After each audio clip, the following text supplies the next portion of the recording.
मैं खा रहा हूँ, मैं खा रहा था, मैं खाता रहूँगा, हम लोग खा चुके हैं, राम ने खाया।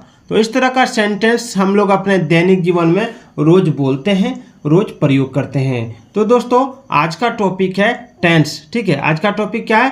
टेंस। टेंस यानी काल। टेंस जो है, टेंस का प्रयोग अंग्रेजी में बहुत ही इम्पोर्टेंट होता है। बिना नमक की सब्जी जिस तरह स्वादिष्ट नहीं लगती है, उसी तरह बिना टेंस का आप अंग्रेजी नहीं सीख सकते हैं। तो चलिए आज का टॉपिक हम लोग टेंस देखेंगे और टेंस जो है उसके भेद को जानेंगे और फिर उसके भेद के भेद को जानेंगे। तो चलिए हम लोग बनाते हैं। तो टेंस के 3 प्रकार हैं। कौन कौन? तो प्रेजेंट टेंस, पास्ट टेंस और फ्यूचर टेंस। प्रेजेंट टेंस का मतलब होता है वर्तमान काल। क्या होता है? वर्तमान काल। ठीक है। और पास्ट टेंस का मतलब होता है भूतकाल। क्या होता है? भूतकाल। ठीक है। और फ्यूचर टेंस का मतलब होता है भविष्यत काल। क्या होता है? भविष्यत काल। दोस्तों इसको फ्यूचर टेंस बोलिएगा, फ्यूचर टेंस नहीं बोल दीजिएगा। क्या बोलिएगा इसको? फ्यूचर टेंस, फ्यूचर टेंस नहीं बोलिएगा। वर्तमान काल से वर्तमान समय का बोध होता है जो अभी चल रहा है। ठीक है। और पास्ट टेंस यानी भूतकाल से बीते हुए समय का बोध होता है। और फ्यूचर टेंस से आपका भविष्य में होने वाली घटना का बोध कराता है। तो चलिए इस पर हम लोग इसके कुछ भेद को देखेंगे। ठीक है। भेद क्या क्या है आइए देखते हैं। हम लोगों ने क्या देखा कि टेंस के 3 भेद, present tense, past tense, future tense. ठीक है। और प्रत्येक के फिर 4 भेद होते हैं। प्रेजेंट टेंस का होता है सिंपल प्रेजेंट टेंस या प्रेजेंट इंडेफिनिट टेंस भी कर सकते हैं। ठीक है। प्रेजेंट कंटिन्यूअस या प्रेजेंट इम्परफेक्ट कर सकते हैं और प्रेजेंट परफेक्ट और present perfect continuous. Past tense का भी सेम होता है, simple past, past continuous, past perfect, past perfect continuous. और फ्यूचर टेंस का भी सेम होता है, simple future, future continuous, future perfect या फ्यूचर परफेक्ट कंटिन्यूअस। ठीक है। तो ये इनके भेद हैं। अब हम लोग एक एक भेद को जानेंगे। ठीक है। यहाँ देखिए कंटिन्यूअस टेंस को प्रोग्रेसिव टेंसेस भी कहा जाता है तथा परंपरागत ग्रामर में इसे इम्परफेक्ट टेंसेस कहा गया है। और सिंपल टेंस को परंपरागत ग्रामर में इंडेफिनिट टेंस कहा गया है। ठीक है। आप प्रत्येक टेंस के रूप और उसके एक एक कार्य को देखेंगे। तो हम लोगों ने अभी देखा कि टेंस के 3 भेद होते हैं और प्रत्येक के 4 भेद होते हैं। उसमें से मैं अभी आपको सिंपल प्रेजेंट टेंस से जो स्ट्रक्चर होता है उसको बताने जा रहा हूँ और सिंपल प्रेजेंट टेंस के नियम भी आपको बताऊंगा कि कैसे इसको पहचान पाएंगे। तो चलिए देखते हैं। सिंपल प्रेजेंट टेंस में ये है आपका पर्सन। ठीक है। पर्सन 3 तरह का होता है, फर्स्ट पर्सन, सेकंड पर्सन और थर्ड पर्सन। और नंबर 2 तरह का होता है, सिंगुलर नंबर और प्लूरल नंबर। ठीक है। फर्स्ट पर्सन में आई होता है, आई और आई के साथ गो लगता है, जैसे मैं जाता हूँ तो आई गो। ठीक है। और वहीं प्लूरल नंबर में वी होता है, वी के साथ गो लगता है, हम लोग जाते हैं। ठीक है। उसके बाद सेकंड पर्सन में यू होता है, यू गो, तुम या आप जाते हैं। ठीक है। और प्लूरल नंबर में भी यही यू गो ही लगा रहता है, यू गो, सिंगुलर और प्लूरल दोनों में यू गो लगा रहता है, यू लगा रहता है, यू गो यानी तुम लोग जाते हो या आप लोग जाते हैं। थर्ड पर्सन में लगा रहता है आपका ही। ठीक है। सी, कोई एक निर्जीव या कोई नाम। ठीक है।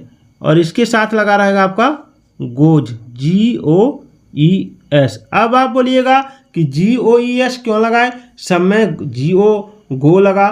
तो देखिए थर्ड पर्सन सिंगुलर नंबर का यह नियम है कि अगर क्रिया का अंतिम अक्षर वोवेल में है तो उसमें हम लोग ES जोड़ते हैं। ठीक है। और अगर कॉन्सोनेंट में है तो उसमें केवल S जोड़ते हैं। ठीक है। तो ये नियम इसका है। और प्लूरल नंबर में होगा आपका दे या एक से अधिक नाम या प्लूरल नंबर जैसे दी बॉयज। ठीक है। उसके बाद यहाँ गो लगा दीजिए, वे लोग जाते हैं या दी बॉयज गो यानी लड़के जाते हैं। अब इसका पहचान का नियम क्या है आइए देखते हैं। पहचान का नियम है कि जिस वाक्य की क्रिया के अंत में, ठीक है, को थोड़ा बड़ा कर लेता हूं मैं, हाँ,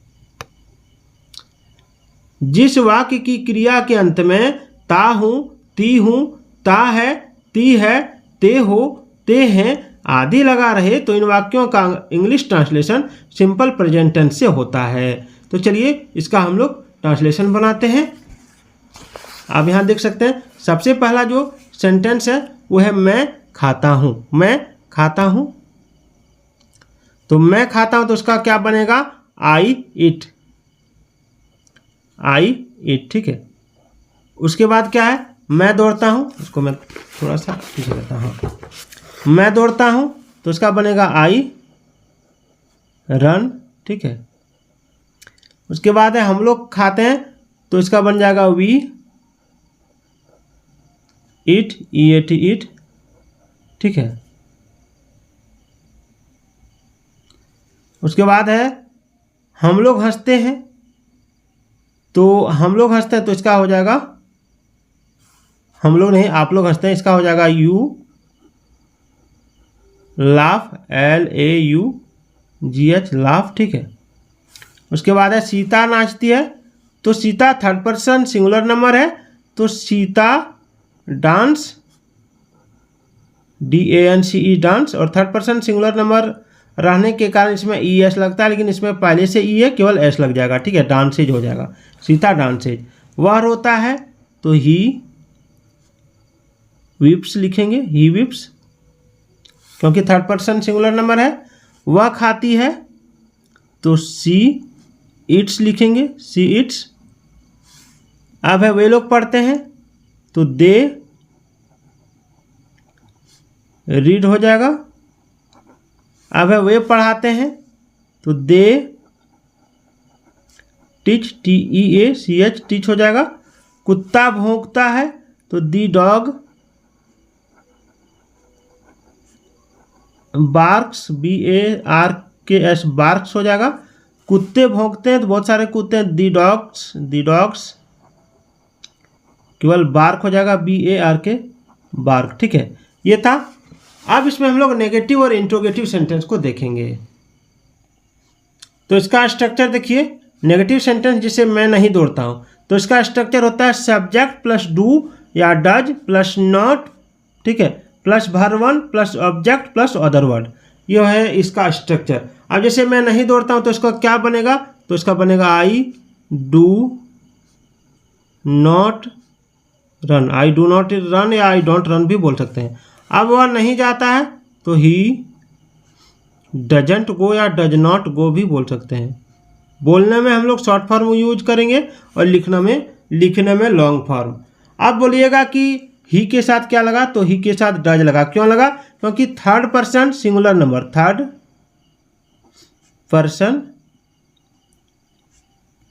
सिंगुलर नंबर जो होता है, ठीक है, थर्ड पर्सन सिंगुलर नंबर के साथ हम लोग जो वर्ब है उसमें वर्ब के साथ हम लोग क्या लगाते हैं? एस या ई एस लगाते हैं ना। तो एस या ई एस लगाते हैं तो उसी के लिए जो डू है, ठीक है, डू के साथ हम लोग डज का प्रयोग यहाँ करते हैं, ठीक है, ई एस का प्रयोग करते हैं। अब ये जान लीजिए कि आई वी यू दे और प्लूरल नंबर, ठीक है, प्लूरल नंबर जो है इसके साथ डू नॉट का प्रयोग करेंगे, डू नॉट का प्रयोग करेंगे। और केवल आपका सिंगुलर नंबर थर्ड पर्सन के साथ हम लोग डज नॉट का प्रयोग करेंगे, याद रखिएगा, ठीक है। चलिए अब हम लोग इंट्रोगेटिव क्वेश्चन को देखेंगे। इंट्रोगेटिव क्वेश्चन जैसे क्या मैं दौड़ता हूँ, क्या वह दौड़ता है, इस तरह का सेंटेंस आने पर इसका जो स्ट्रक्चर बनता है वो क्या बनता है? सो देखिए, इसका स्ट्रक्चर बनता है डू या डज, ठीक है, plus subject plus verb one plus object, ये इसका स्ट्रक्चर बनता है। अब जैसे क्या मैं दौड़ता हूँ तो हम लोग ये जानते हैं कि डू जो लगता है आई के साथ लगता है, तो डू को पहले लगाएंगे डू आई, उसके बाद वर्ब वन रन हो जाएगा, ठीक है, फिर क्वेश्चन मार्क। उसके बाद क्या हुआ? दौड़ता है तो उसके साथ लगाएंगे डज, क्योंकि ये थर्ड पर्सन सिंगुलर नंबर है, डज ही रन, फिर क्वेश्चन मार्क। अगर यहीं रहता है, क्या वह नहीं दौड़ता है, क्या मैं नहीं दौड़ता हूँ, या क्या वह नहीं दौड़ता है, ठीक है। तो इसका दो तरीके से बनाएंगे। पहला क्या बनाएंगे?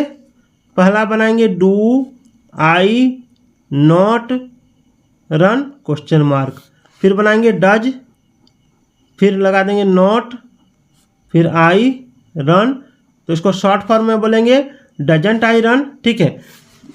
और इसमें भी अगर रहता है क्या वह नहीं दौड़ता है, तो डू नॉट ही रन या do he not run, sorry does लगेगा, क्या वह नहीं दौड़ता है, उसको बना देता हूं मैं, क्या वह नहीं दौड़ता है क्वेश्चन मार्क। तो इसमें लगेगा डज नॉट ही रन, एक दूसरा लगा सकते हैं डज ही नॉट रन, ठीक है। तो इस तरह से हम लोग इसको बना सकते हैं। अब रह गया WH वाले क्वेश्चन। WH वाले क्वेश्चन किसको कहते हैं? WH वाला क्वेश्चन उसको कहते हैं जिसमें रहता है आपका व्हाट, ठीक है, हाउ, वेयर, इस तरह रहता है आपका वेयर। जैसे वह कहाँ जाता है, वह कहाँ जाता है, ठीक है। तो इसका सब कुछ वही नियम रहेगा, लेकिन पहले रहेगा WH क्वेश्चन, इसका स्ट्रक्चर बनेगा WH क्वेश्चन। मैं स्ट्रक्चर बना के दिखा रहा हूँ। WH क्वेश्चन प्लस डू या डज प्लस सब्जेक्ट, ठीक है, प्लस वर्ब, ये हो जाएगा, प्लस अदर वर्ड में जो भी रह सकता है। अब इसका कैसे बनेगा, वह कहाँ जाता है, तो वेयर पहले लगाएंगे, वेयर, कहाँ का अंग्रेजी वेयर होता है, वेयर, फिर डज ही गो, फिर क्वेश्चन मार्क। तो आज का ये वीडियो कैसा लगा कमेंट जरूर कीजिएगा।